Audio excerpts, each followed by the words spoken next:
ডাকসু নির্বাচন বাংলাদেশের জন্য একটা অত্যন্ত গুরুত্বপূর্ণ নির্বাচন। এই নির্বাচনেই আসলে নির্ধারিত হবে বাংলাদেশের গতিমুখ কোন দিকে যাইতেছে।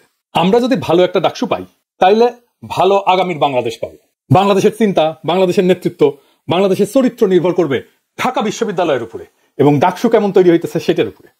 একটা দেশের বুদ্ধিবৃত্তি, সমৃদ্ধি আর জাতীয় চরিত্র অনেক সময় সেই দেশের বিশ্ববিদ্যালয়ের মাধ্যমেই প্রতিফলিত হয়।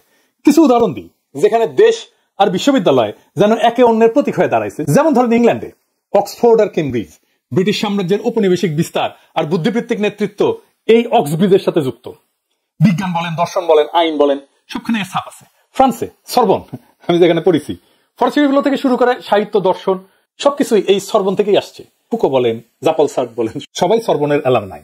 ফরাসি বুদ্ধিবৃত্তি এবং বৌদ্ধিক সমৃদ্ধি সরবনের সাথে অবিচ্ছেদ্যভাবে জড়িত। জার্মানিতে হুমবোল্ট বিশ্ববিদ্যালয়, বার্লিনে আধুনিক গবেষণা বিশ্ববিদ্যালয়ের মডেল তৈরি হয়েছিল এইখান থেকে।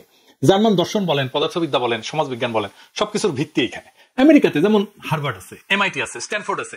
আমেরিকার অর্থনৈতিক সমৃদ্ধি, প্রযুক্তি, উদ্যোক্তা সংস্কৃতির প্রতীক হয়ে আছে এমআইটি আর স্ট্যানফোর্ড।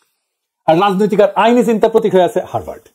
এক এক দেশে এক একটা বিশ্ববিদ্যালয় জাতীয় বুদ্ধিবৃত্তির সিগনেচার, যেটা কেবল শিক্ষা প্রতিষ্ঠান না, বরং সেই দেশের ইতিহাস, রাজনীতি, সংস্কৃতি আর সমৃদ্ধির প্রতীক হয়ে যায়।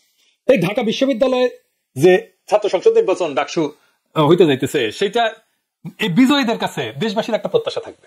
কারা এখানে বিজয়ী হবে সেটা দেশবাসীর একটা আকাঙ্ক্ষা থাকবে।